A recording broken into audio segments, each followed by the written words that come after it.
All right. All right. Welcome, everybody. Thank you for joining us. Today, we're going to be talking about how to plan out seasonal campaigns for giving your business a boost, and how to do the marketing and the sales side for both of them. I'm here with Shannon. I'm going to let her do her intro really quick. Perfect. Yes. So just a little bit of background on me. I have really spent the last about 20 years in a variety of different startup organizations, mainly selling to other businesses. And then I've spent half that time really leading sales teams and sales strategies.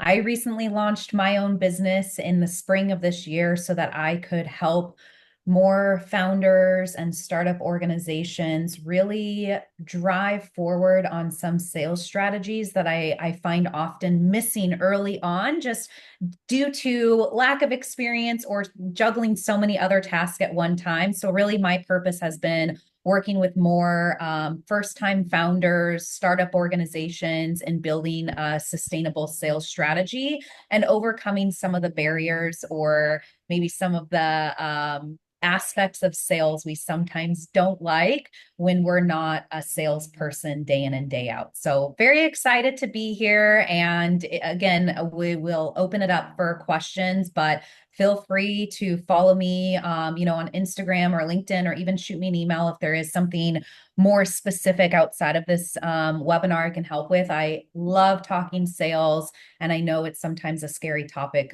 for some of us when we don't consider ourselves a salesperson. Awesome. I'm so excited to team up with you. Sales and marketing obviously go hand in hand, and it's something that it's really difficult to kind of take over as an entrepreneur, especially if you're like DIYing all of this yourself. So I'm excited to team up with you on this.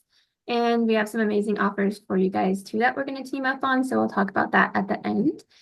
For those of you that don't know me, I'm Berlyn. I'm the founder of Plain Marketing. I've been doing this for over 8, 9 years now.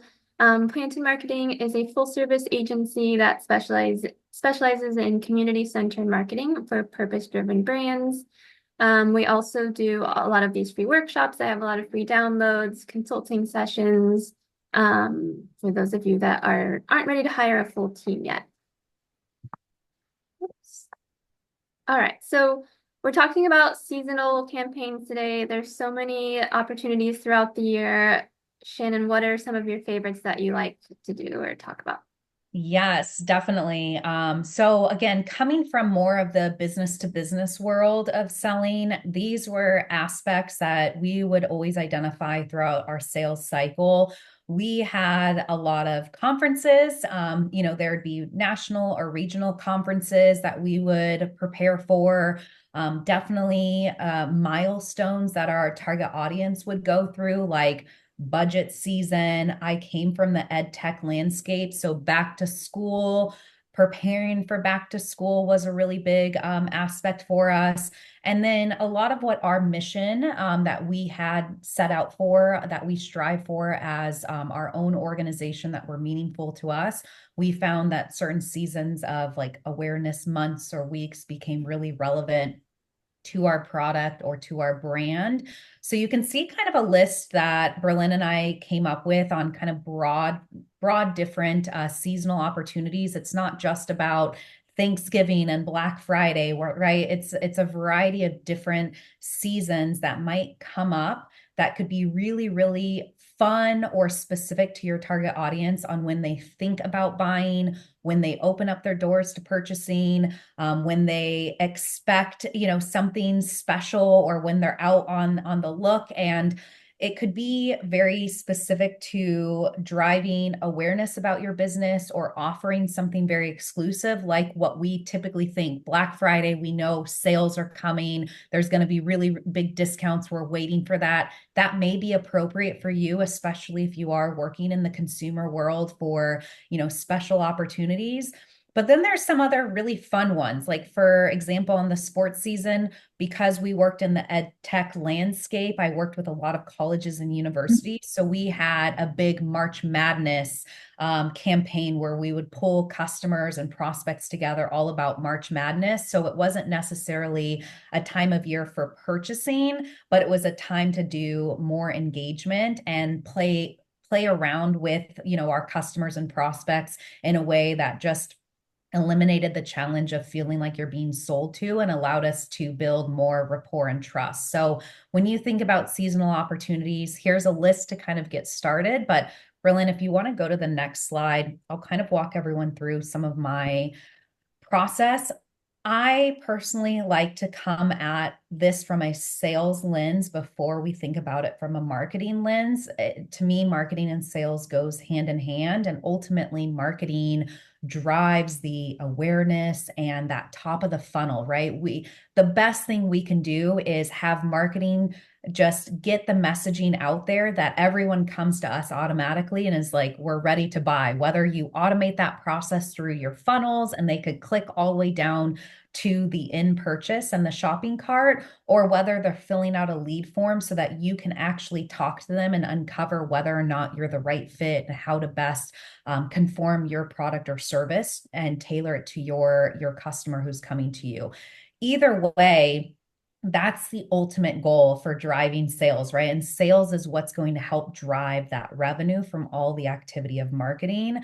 And so the process that I typically go through in general, right? It's similar to your sales strategy and process development broadly. Who are you going to be talking to? What is the message? It's a similar process you go through, but let's think about it from this seasonal calendar perspective. And so one of the items that we will send as a follow-up is just a very basic template. You can see the screenshot at the bottom of a way that you might want to calendarize this or brainstorm and start to fill this out for yourself, especially if you're starting to repeat these throughout multiple times throughout the year, or each year, making it stronger, bigger, and better every single year and remembering what you did and how you did it. This is a great template to get started that combine both the sales and marketing efforts. But I would encourage you first to think about the target market. Now, you might have one primary target market that you're servicing, and that's great. You're already a step there. For some of us that might have our businesses that have been around for a little bit longer, you might be targeting a variety of different markets. Maybe you have different decision makers or influencers within your target market that you're constantly dealing with that have significant events that happen throughout their time of the year that's more relevant for them, where you want to hone in on that specific role within your broad target market. Maybe you have a new product that you're launching, so you're going after a new market. Maybe it's an opportunity to assess who has been purchasing or coming to you. What do they look like from a target market perspective? And if it's not the norm, is there an opportunity to utilize the seasonal calendar or marketing campaign to really go after them to identify if that is a new primary market you want to go to? So I would just say, take a step back and think about who your market is, and then what are the significant events that happen within that target market. And if you are selling to other businesses, who is their end consumer and what are peak seasons or what's happening in their consumers' world, where you can kind of look at it in two lenses. If I help them because they're servicing another market, what's most relevant for them to think about that I could catch them at the right place and right time? So just thinking through some of those events that might take place. And again, that list that we had, that's part of what we put into this template. So you can kind of drop down and have something that already gets started for you to think about when it comes to product launches, back to school, conference season. But really what we want to identify is of those different aspects or goals that you might have through the year, how do we then back out a timeline to give yourself enough time to prepare not only the marketing plan to pushing it out at the right place, right time, but thinking about the sales strategy and really the follow-up post deployment of this campaign so you can capitalize on what that looks like. So within that, we want to start thinking about not only what are those seasonal opportunities, what is the start and end date of that time frame. It might be one specific date. We are going to launch on this date, or it might be a season, right? Like back to school season is usually middle of July to end of September, depending on if you're going across the entire US or if you're honing in on one specific state or one region. It might be a more consolidated time frame of a week when most schools are launching. So just thinking about that start to end date might dictate when you're running the campaign or the type of follow-ups you're going to do from a sales perspective. And then what's going to be really important for us is, well, what is the performance that we're hoping for, right? Are we looking to get pre-orders? Are we looking to drive sales? Is it purely around brand awareness and kind of market research? So identifying the goal, I would always recommend setting kind of the primary performance matrix that or metrics that you're going after, and then also being able to hone in on what specifically is a measurable sales goal that you're aiming for, because again, that's going to dictate some of the messaging absolutely in your campaign, but your follow-up in a sales perspective, that's what we're really targeting on. And if you're trying to just do a lot of things at one time, you all know that that gets overwhelming and it can be really confusing to your end market versus being really tailored and specific. While we still might have other aspects of marketing and sales taking place and conversations just broadly for our business, how do we focus in this seasonal opportunity to really hone in and talk specific around the goals that we're setting for this campaign? So thinking about those goals, all of that is going to lead into what is that messaging, what's the theme, what's the offer, so that we can build out that campaign for the broader audience and then really make sure that we're translating that into our messaging and follow-up that we have with our end users. Well, yeah, this download that I dropped the link, and if you didn't sign up through my email form, you'll get the make sure you sign up through that link so that you can get the download after this. But all of the ideas that we had here on the first tab are listed on this sheet, but these are just starting points. There's so many, like so much creativity that you can do from there. When you said March Madness, it reminded me of this like boutique donut shop that I worked for, and or that I did like social media for. And every year we did like a March Madness campaign where people could like submit their own flavors. And then from there, we like did the whole bracket thing to get like this new flavor that we created. And so that was a really good way to get people involved and engaged with your account and excited about like being, involved with like creating a new flavor. So there's so much creativity that you can do from these ideas as well. All right, let's talk about campaign mapping. So, I'm going to also do a little example here, so don't get overwhelmed with all the information I'm about to share with you. I'll walk you through it all in just a second.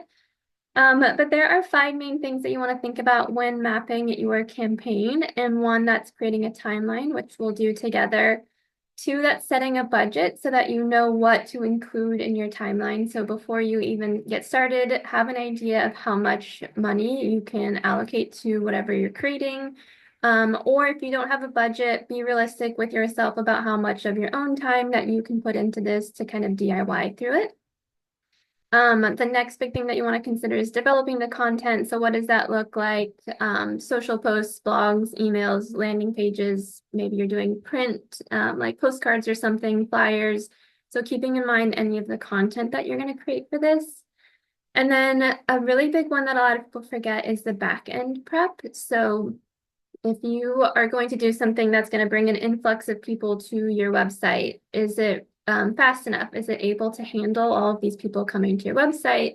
Is it mobile optimized? Is it ready to just, is your like user flow and like user experience, does it make sense? And does it really get people to go through your funnel? Another big one for the back end is SEO. So if that's something that you want to utilize for your campaign, that can kind of take months to really come into play and to kind of get you ranking on Google. So that's something that you want to consider ahead of time for this. And customer service is a really big one too. So a lot of people use social media as their go-to method for customer service. They're not really emailing you that much. Maybe they're going directly to your DMs on social. Sometimes, unfortunately, they'll just comment and then it's out publicly into the world. So just making sure that you're ready to handle all of the influx of comments or messages and the customer service aspect. And then the next thing you want to consider is your post-sale strategy. So obviously the goal for any of your campaigns is to grow your audience and to get more people involved. So what are your steps to keep people engaged and nurtured with your brand after the sale? You want to consider maybe you're going to be doing like an email journey for them, or maybe you want to have a like a loyalty program set up or something, but you're going to be getting all of these people, so you want to make sure that you have a way to continue to nurture them after that. So let's do a quick map together. Quick note on the dates here. These are all just very loose, like your content creation may or may not take a month and a half for you. The hiring process, you might not even have.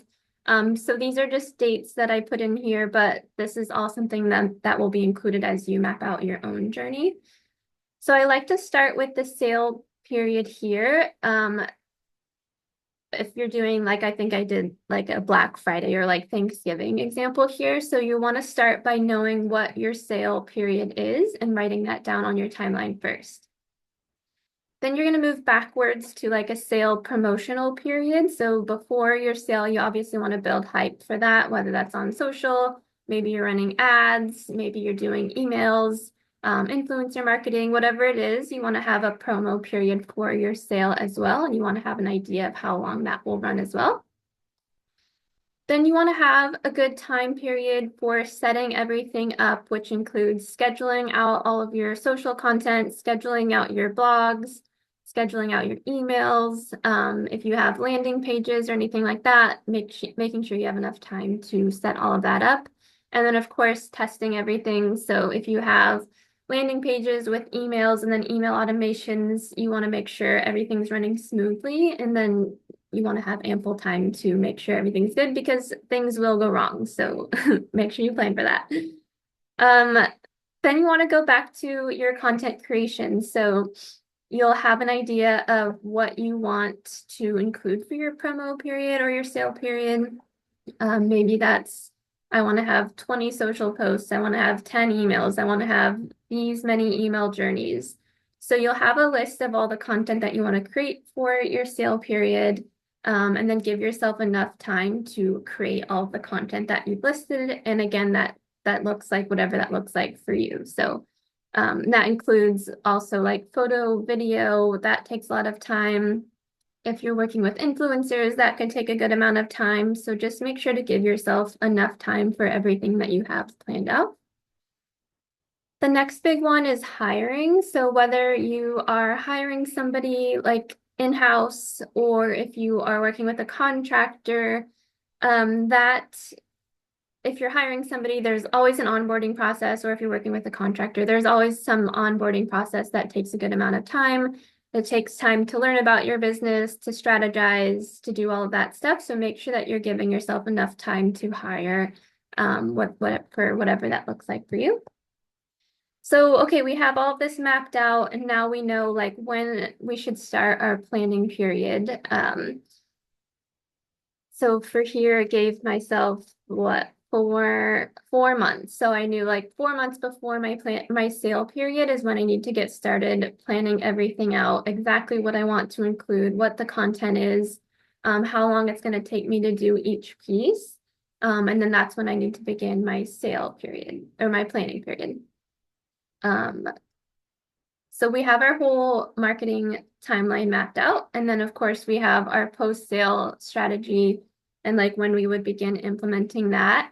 I recommend starting it right away. So if you have like your campaign includes getting people onto your email newsletter, that's something that you would want to implement right away. So you want to have automation set up to give like anybody that's just signed up a welcome journey in your email. Maybe your post-sale strategy includes like talking more about your business to your new audience on social. Maybe you're running retargeting ads for people that have just visited your website. So you want to begin implementing your post-sale strategy right away. I think that's all for that. Perfect. Yeah, it's one of those things where I think sometimes running our businesses day to day, right? As we're talking with clients or engaging with potential prospects, it's like inspiring the next day's posts that we do on social media, or maybe a new direction we're taking and adjusting our business, and that's just the way it is as we're growing and building our businesses and using that inspiration to continue to move forward. I think what's really important is when you start to think about these seasonal campaigns, and again, you might have many, start with one, don't overwhelm yourself. But if you start with the one, the reason why we're suggesting this in-depth planning is just maximizing the opportunities that you get. It shouldn't stop some of your other day-to-day interactions that you're having, but by really maximizing that 4-month planning period to push out this strategic message and then follow up with sales, it's really the best opportunity to capitalize, on the campaign. And if that works, how do you intertwine or add more seasonal campaigns or start to accelerate that? It's so meaningful when you can really have the right planning period and then combine those marketing and sales efforts and really think about it from that lens. And for me, I feel like it is sometimes difficult to do that broadly for your business. It's sometimes doing it as the day goes, but I think really mapping it out with the end goal in mind and that exact season makes a lot of sense to really capitalize on the momentum that you can gain. So with that, and appreciating that, what I tried to do was help think about this from two different lenses. If you are selling businesses to business, on your end target market versus to a consumer. So I think of that as if you do have a tangible product or service, a consultant, or you're selling some sort of solution to help with a problem that a business has to run their day to day, different than maybe a coach or consultant helping someone, mastermind or get better, self-help, fitness coach, whatever it might be. The sales channels may be a little bit different. And again, when you're first getting started, some of the automations may be a little bit tricky for you. And I absolutely agree with what Berlyn is saying, is things like retargeting ads. If you're pushing an influx of people over to your website and they halfway get there, right? They don't actually complete the transaction. They start to fill out your form. They start to fill out the shopping cart experience, but they didn't get fully there. Well, those are warm leads, and being able to target those individuals or identify that they came to you and that they may still be thinking about you, I do think is extremely important for us to think about. This sales strategy also says, it's more of that you being in the driver's seat to drive more sales. And I'm a big proponent of, if you're offering value to someone, you're not that sleazy, creepy salesperson that sometimes we think about. We think about the worst case scenario of a telemarketer that's bugging you when you're in the middle of dinner and they won't let you go off the phone, and they're just trying to hit their quota. That's not what I'm talking about. And truly that isn't what I see as sales. It's if you have that value, you're really solving someone's problem, and that you can come, talk to them in their language, you have the right opportunity to closing more business. And so when we think about these leads, or I'm sorry, when we think about these campaigns, I break it down into some of these different phases. So, one of the aspects you might have is inbound leads, right? That they are engaging with you by filling out a form or completing a shopping cart experience. To me, those are areas that I would prioritize 100%. As soon as they come to us, if they are coming to your website and they are filling something out, they are hot. How do we get in front of them? How do we qualify them further? How do we dedicate the time to be able to get in front of them right then and there is something to consider. And I think if you have an opportunity, especially if it's your first time doing a seasonal campaign, I would encourage you to ask them and talk to them. What led you here? Talk to me about your challenges. Let me understand more about you. That is going to help you further down the road on thinking about automations, improving your funnel, maybe having a little bit more of a hands-off experience to get the end result that you're looking for in driving sales, signups, or whatever it is that your main sales goal is. But to me, I would absolutely prioritize being able to get in front of them and set up that call to learn more about what's going on from a B2B side. We often see that as a lead coming in on a lead form. Whereas B2C, it may be some of those other paths that Berlyn was talking about on, are you optimized? Can you handle it? If they do come to your website, is it easy for them to see where they need to go to convert? So are your web banners, are your tabs, like is something correlating your campaign from wherever they found it once they click on it to continue that journey? Those are things that you would want to think about. Also, opens and clicks, if you do have the opportunity where you have a subscriber list or that you're sending out and you're able to identify who's actually opening your emails, they're clicking on your website, where is that journey path? If you're able to do that, it may not always result in an actual inbound lead where they're filling out a form. So being able to have some of those follow-ups, maybe potentially having those retargeting campaigns. We know you came to our website, but you left too soon. You probably get them sometimes. Hey, you put our t-shirt in your shopping cart, but you haven't purchased yet. Do you still want to purchase? Making sure that you're thinking about a strategy there. Most of those are going to be technology based because if you don't know who the end user is, how do you know to actually follow up with them? So that is something that you would want to think about both on the B2B or the B2C side. Social media, most of our campaigns are deploying through social media, not just an email list. And so this is something for me, I like to engage with everyone. If they're coming to your social media and they're liking it, they're commenting on it, they are following you, are you engaging with them and tailoring it towards this campaign because they're coming to you from this exact time period? Why? What are their challenges? What are they reacting to that could help you open up a dialogue and a conversation? And again, some of this may be automated. I personally just believe people buy from people. And when you can be human and just interact with someone, it provides a wealth of information and also might allow you to overcome some barriers that they just don't get from a pure text-based kind of conversation. And so for me, when it comes to social media engagement, I've been playing around a lot with video and voice memos. I think hearing the tone of voice and the way that you're saying it can go a long way.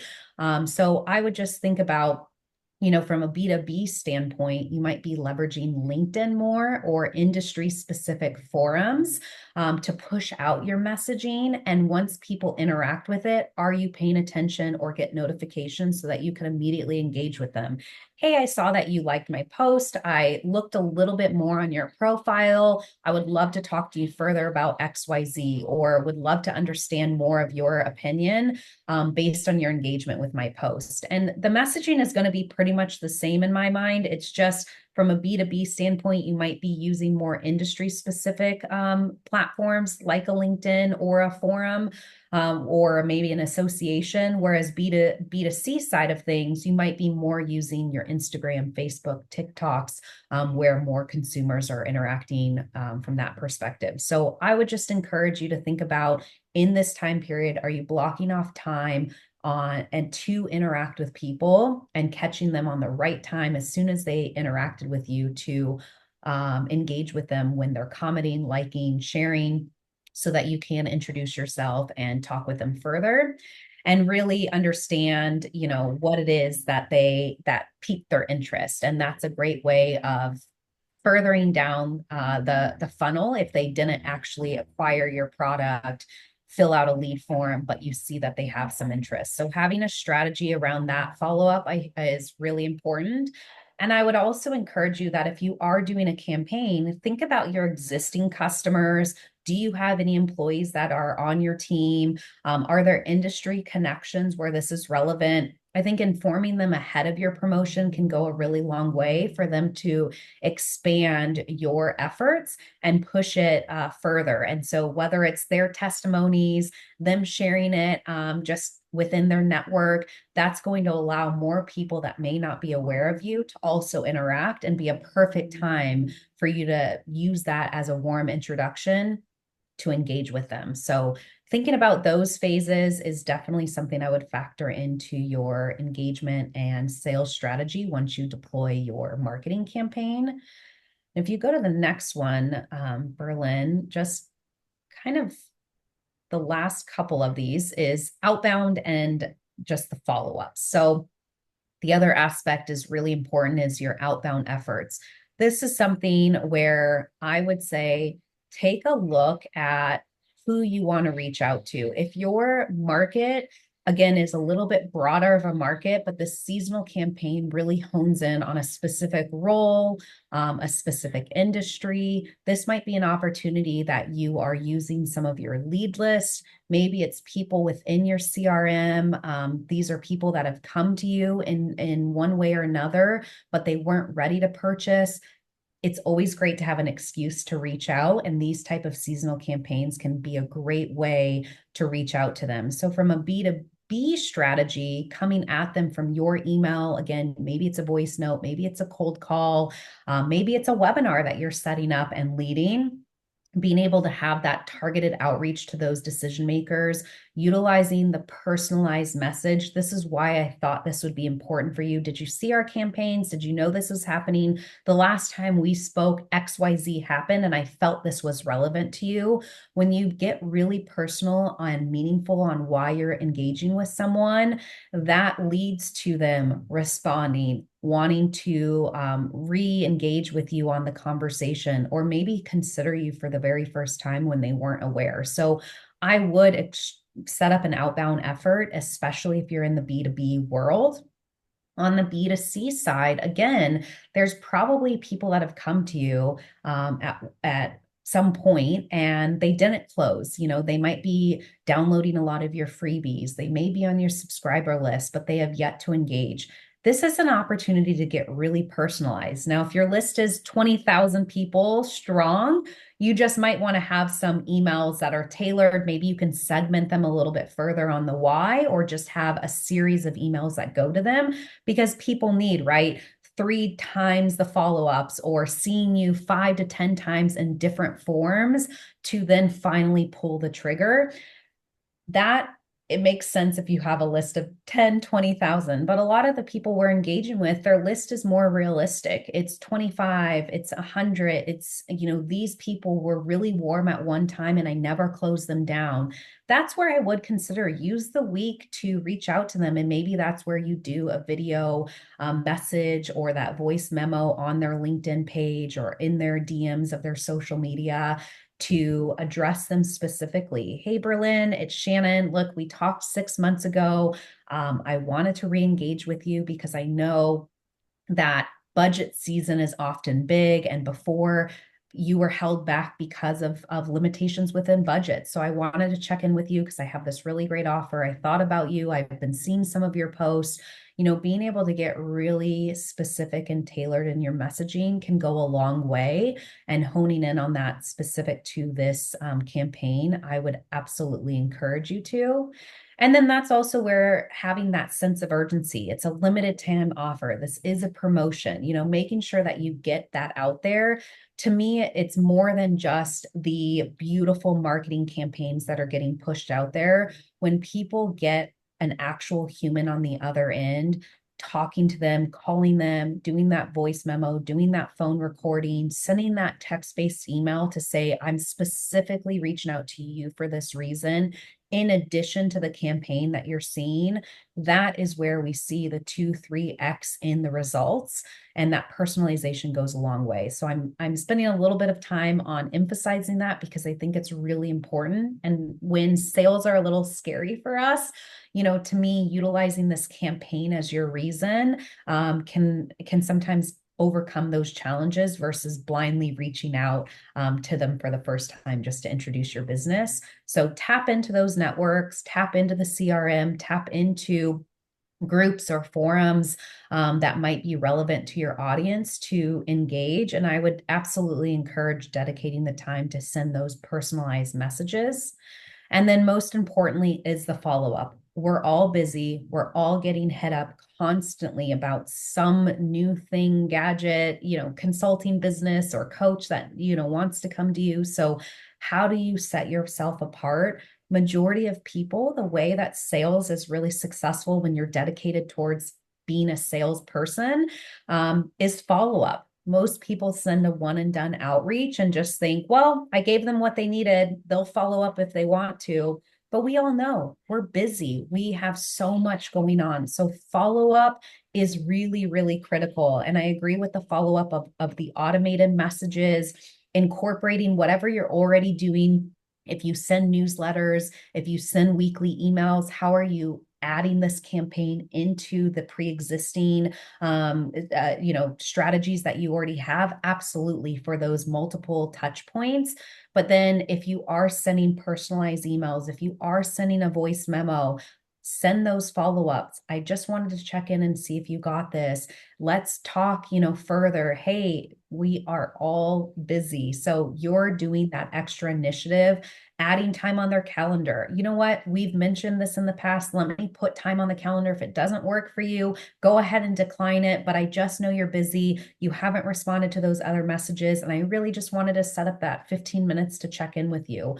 Follow up is everything. And to me, for sales, timing is everything. And a lot of the sales that I used to see with our team, it was just about time. We got them at the right place, right time. So especially if you have people that have engaged with you in the past and never converted, this is an opportunity and an excuse to reach out to them. But doing that one outreach may not be enough. So follow up is really, really important in my mind of getting in front of people and really making sure that you can get the end results that you're looking for as well.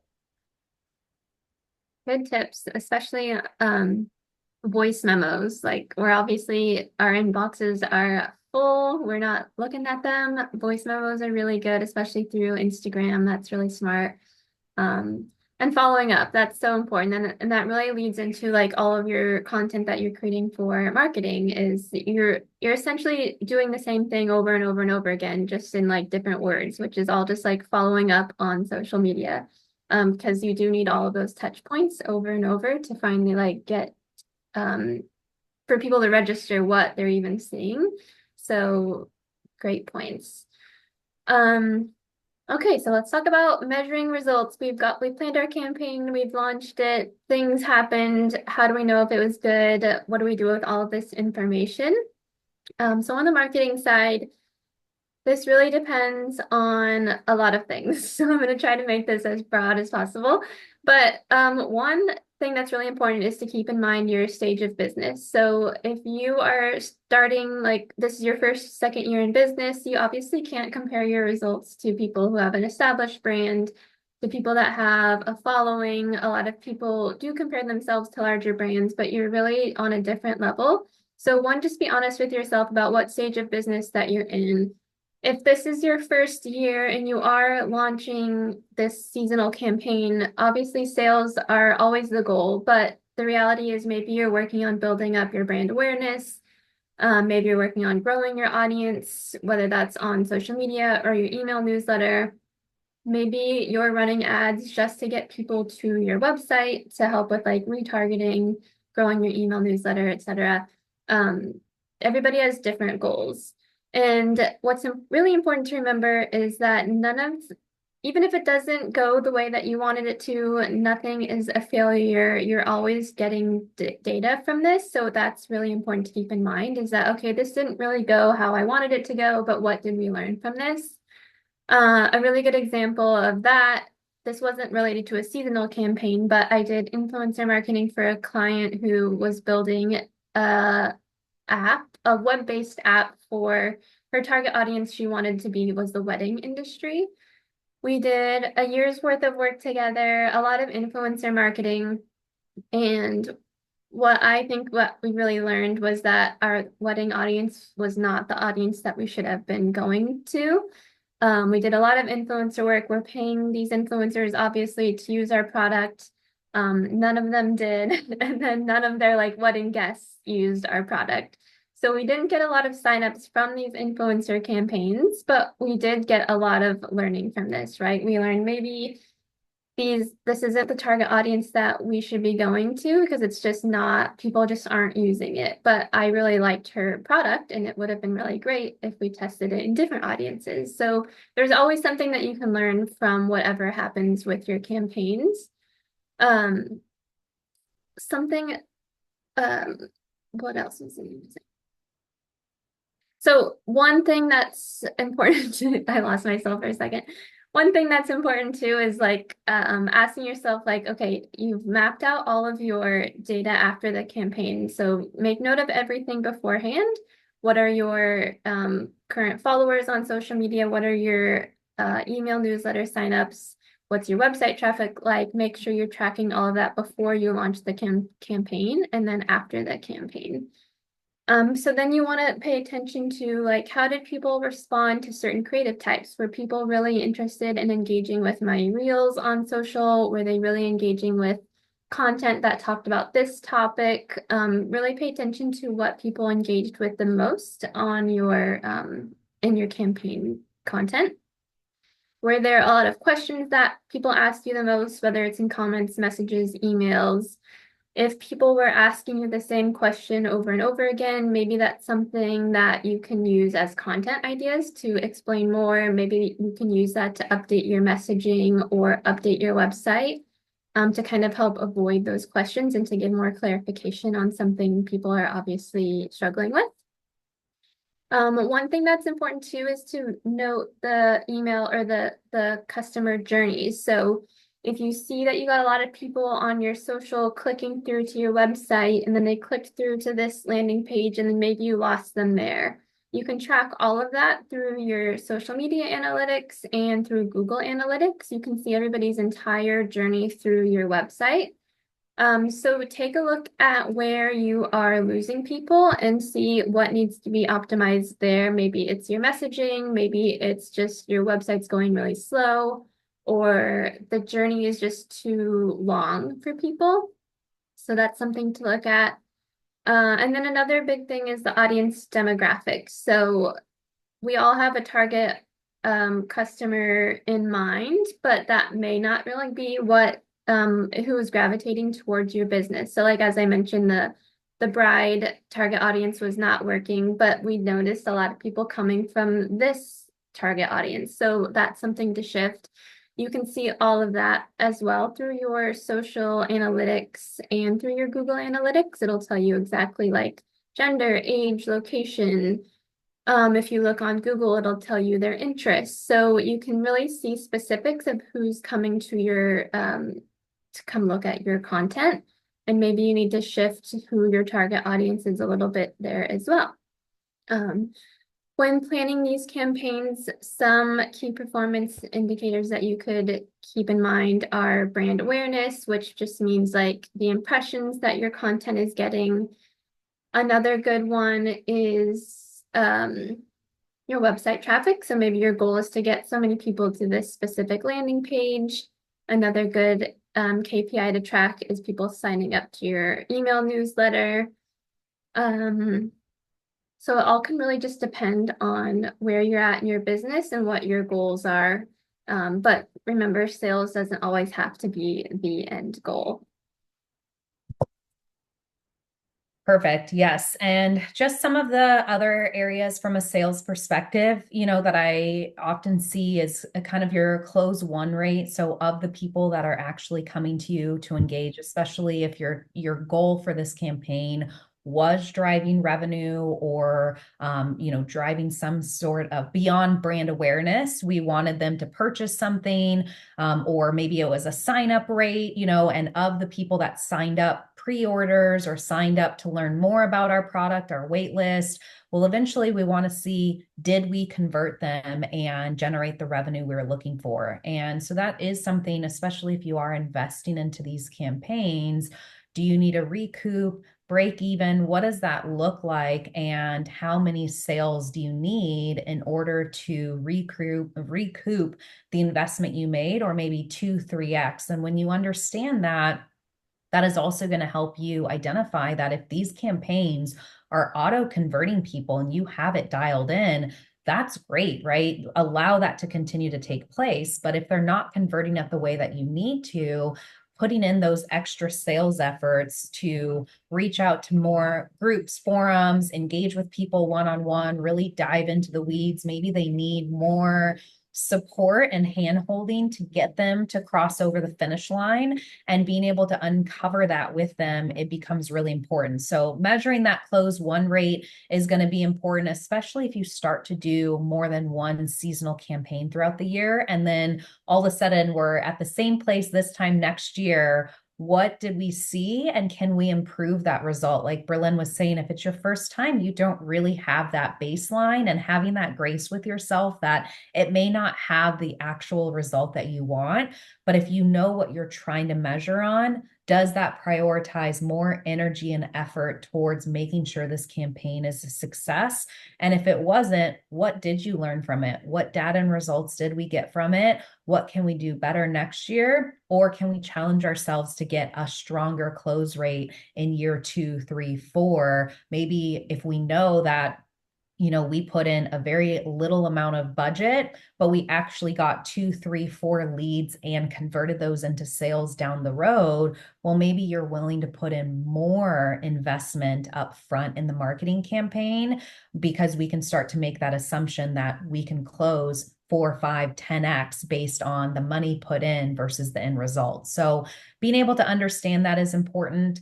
Converting the leads from a marketing effort, again, not all sales cycles are one and done or within that same decision-making time period, especially in the B2B world. Some people, and I think of this more as kind of the dollar value on your product. If it is a course that you're having people sign up for and you're offering a limited time option, that click path to your shopping cart, it's soon as they hear it, they can purchase it. Your sales cycle is a matter of minutes, or hours, versus in a higher ticket item where it's maybe $5,000, $10,000. Someone really wants to make sure that you're understanding their goals. You can really solve and support them. That could be anywhere from 30 days to maybe 6, 9 months down the road. And you're using this as a jumping off part. The marketing is what led them into being a qualified lead that you want to support down the road. So I think being able to understand the difference between closing, but how many leads did we actually get in from this result, might be something that you can measure right away, where your close one rate might come a little bit down the road if you have a longer sales cycle. And then just looking about how you're moving those leads down your funnel, right? Are you getting them in and you qualify them and then they drop off? Or are they actually converting? And so I probably put these in the wrong order, but seeing, how many leads come in, then how quickly do they go down the path of being closed? And what is that close rate? To me, those are really important sales results that can then drive more of your budget, more energy and effort, or identify where your gap might be. If you get a lot of leads coming in, as Berlyn was mentioning, if it is a shorter sales cycle, a lower ticket item, like a low cost course, and they didn't convert, that might tell us something, that it was too hard for them to find the checkout button. There was too many hoops for them to jump through to be able to convert. But if it is that they're filling out a lead form, you're setting up a qualifier call, then you're putting together a proposal, you're working with them on the negotiations, at what point did they drop off and maybe ghost you, or they keep brushing you off? And that might be an area where we want to adjust or fix or correct in your sales pitch, or the way that you're engaging with that customer. Were they actually qualified? Some of the different results, or these indicators that we can measure, help us improve and fix our sales process overall. So even if you don't hit that result that you wanted in this first campaign, completely agree with what Berlyn was saying. It's going to be really great data to help us improve this process in the long run.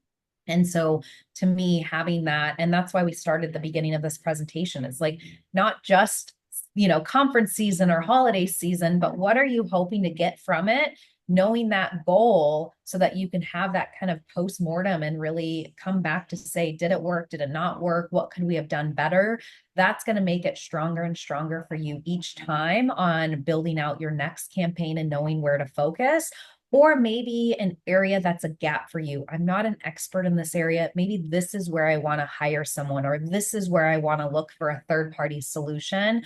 Or maybe this is an area that I want to just do more research and really understand to improve the next go around. So hopefully some of these sales results and the way to measure it is something that you're already doing in general for your sales cycle, regardless of a campaign. I would absolutely encourage it to help find those gaps, but something I would look at it, especially if your ultimate result was generating revenue or generating leads for potential revenue down the road.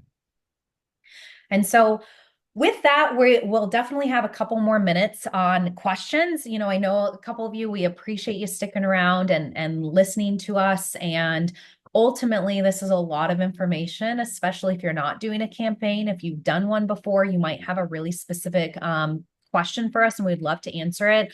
Otherwise, Berlyn and I, we love this. We talk about it all the time and kind of brainstorm between sales and marketing and how we can really help and uplift to folks. That's our goal and our purpose with our businesses. So part of this is having an offer for you all by participating in our webinar. So whether it's a free 45-minute strategy session, we have 5 spots available. We do have a couple of people that said that they weren't going to be able to make the webinar and they're going to listen to the recording afterwards. So we want to open this up to you, that if there's something very, very specific about your company that we can help answer questions and just provide you our high-level expertise, that you can take advantage of that by booking some time with both Berlyn and I and picking our brains.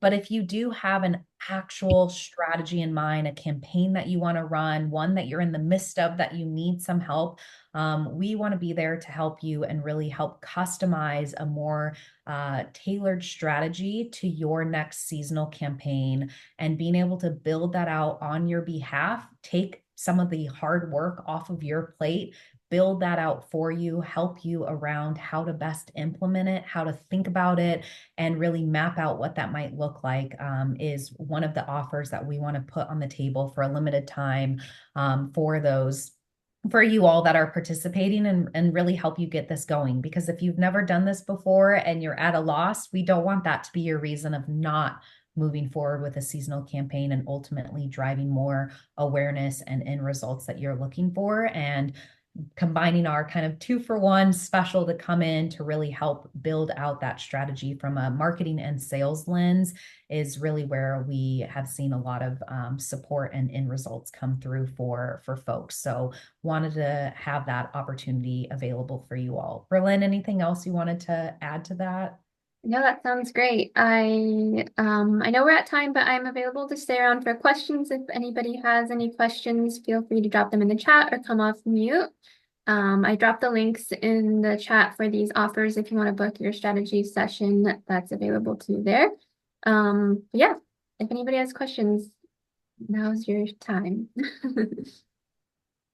Hi, I have a question.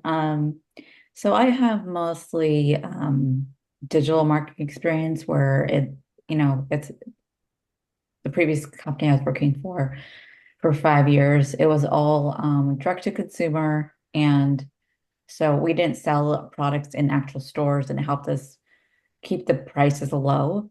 And now I'm like looking for another digital marketing position. And a lot of companies don't follow that sales funnel. A lot of companies already have an established brand and they're looking to increase sales, like say in retail, like Target. What kind of advice could you give me as far as like trying to um, learn more about that kind of sales funnel and what it looks like? Yeah. Yeah. So So, oh, go ahead. I so you want to learn how to make the sales funnel, the marketing funnel for a business that you work for. Is that what I heard? Yeah, like as far as like when you're selling a product on like a vitamin at Target, like what does that sales funnel look like? I know there's a lot of in between that I've never like worked with before. I'm not familiar with the process. I'm not sure if you can speak to that. Okay. Shannon, do you have thoughts on that? Yeah, I would say so. I definitely have had experience on kind of consumer products going in. And I think where there's a big change, well, two things. On the marketing and brand awareness side, I would continue to accelerate that, right? Because the more interest that you're helping to spread the news, I think the biggest difference is instead of directing them to your website to purchase, making sure that they are aware of that and you can find it at Target, those sort of things to direct them where to go. To me, that is still on the brand's responsibility to build up that brand awareness. However, when it comes to being able to work with retailers, there's a couple things. So, number one, the marketing starts to shift on building strong marketing and sales for the retail buyer, having those conversations with a target buyer so that they even consider your product, and then how to gain more shelf space with them. A lot of it is equipping them with understanding the value that they can get. And many of them will have certain programs with working with retailers on what you can get, like shelf displays or different things that you can do to attract people when they're in their actual store, that they see your product. So I think understanding what those are, to me, some of the marketing changes might be in collaboration and in partnership with what those buyers have. So the twofold would be maybe shifting some of the mindset or working with how to open up more doors with those buyers so that the product can go into those retailers. That's a big shift that I see if you're working, getting a job or working for businesses that are trying to get their product into those stores. You're more pitching to the business than you are the end consumer to get it set up there. And the thought is like, well, once it's there, a lot more people are going into their stores and seeing it. But then how do you stand your product out on the shelf compared to everyone else? That's where they may have some additional programs or opportunities for you to accelerate your product within their ecosystem. But I still think being able to do a lot of the same digital marketing and push them over to their website might just be the shift where it takes a lot of the same energy, but you're shifting them over to Target or whatever it might be, GNC, to find that vitamin. Is that helpful? Yeah, that does help. Yeah, thank you. Yeah, yeah. Is this, and I think I kind of heard, so are you transitioning or looking to transition to a company that might be focused on that and how you can use your experiences there or? Yeah, to be honest with you, I have 5 years of digital marketing experience. It was direct to customer marketing, and then so I am in between jobs right now, and I'm finding that a lot of businesses um, that I'm applying to, I want to work for like a larger company that already is established, and a lot of these companies already have like a product on a shelf. So that's a very it's like it's a different sales funnel. So I'm just trying to engage with so many people, as many people as I can, and pick other people's brains and understand that market or in that sales